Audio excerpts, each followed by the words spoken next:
Hello everybody. Yeah, so basically try to drive the truck 20 miles to get to this truck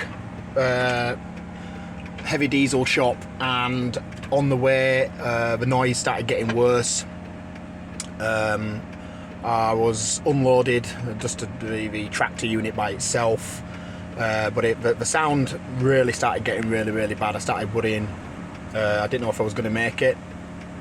I managed to travel about 17 miles, and the noise got so serious I was starting to think, shit, shall I pull over? But then all of a sudden my buzzer on the dashboard, the oil pressure light came on, the engine protection light, which I've never seen before, came on. The engine started making a hell of a load of screeching and grinding and noises I've never heard an engine do, trust me. I lost all my oil pressure, it dropped right down to 20 psi. At that point I just let it roll for maybe 30 seconds, and then I put it in neutral, and then the engine cut out. Luckily I was going like down a really large incline, so I kept the truck going until I could get off, and managed to roll it to a location which was off the freeway, so I'm just on a side road. So that's it now, the engine does not start. I had to fire it up just so I could lift the head rack up just a tiny little bit. I'm going to give you a little sneak peek of what it's doing now. So this is what it's doing when you start it up. No oil pressure at all, or very little, 40 psi.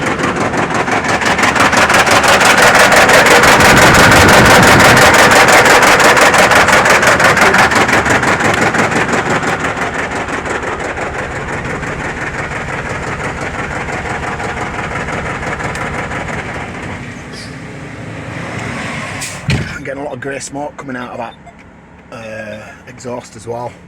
So something has totally and utterly failed for it to sound like that.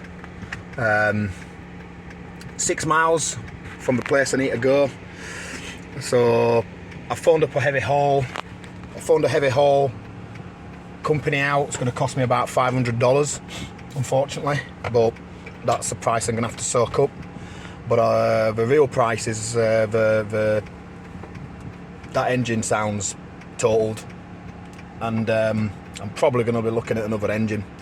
Even if I go for a full rebuild on that, if the block's damaged, then you might as well just put another engine in it. Yeah, this is an absolute catastrophe as far as engine failure goes. The fact that she still starts, I think the engine protection system must have cut the engine out. Because I've never seen that come on before. I've never seen that illuminate on there, so that's because oil pressure dropped right down.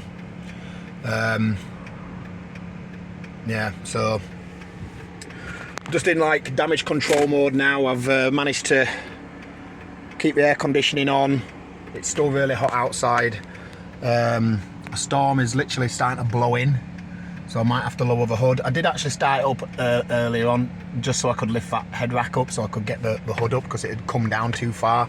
I'm going to lock that in place with some pins, so at least then the shop doesn't need to start it up to, you know, once to start messing about with it.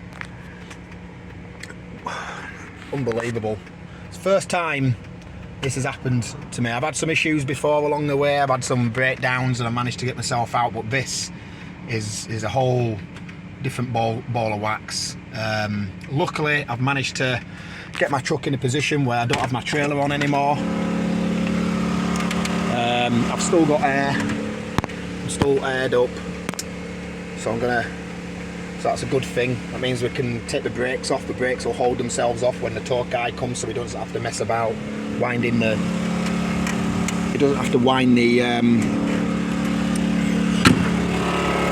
brakes in. It's holding air still.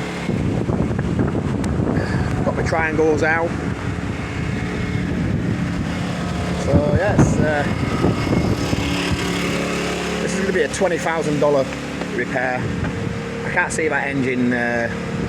You know, that's the thing as well. I can't leave this engine. There's so much stuff what's worth a lot of money on it. The ECM alone, like this computer, these are like $1,500. This is $500. The cylinder head's probably still good on it.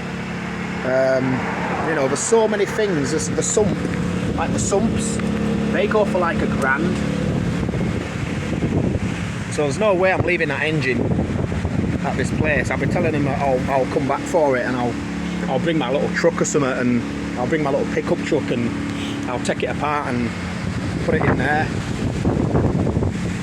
And I heard that the blocks are worth a hell of a lot of money as well. The blocks on their own, just a block stripped down with all the liners out, they're anything between $6,000 to $7,000, because you know, they can be rebuilt. If the block's not damaged, then there's plenty of you know, money there what I can try and recoup.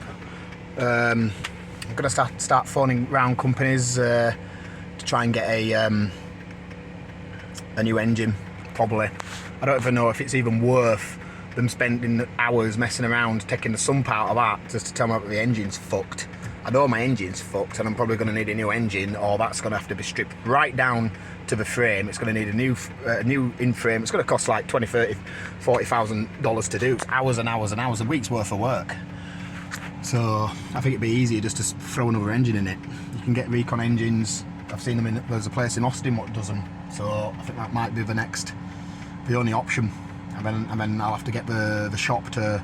I'll have to write them. They'll have to write some sort of like contract to say that they're not going to basically strip my engine down and sell it off for parts, and I can basically come back and get it.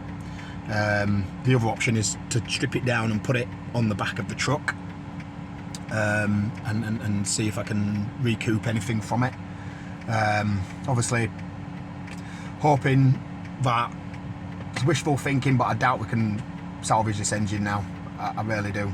I think it's too far gone. I'm sort of like regretting moving it. I should have just got it towed right from the start. I might have been able to put some shell bearings in it, but I feel now that it's a thing. Anyway, there's a big storm blowing in, and I want to lower my hood. It's starting to get a bit windy.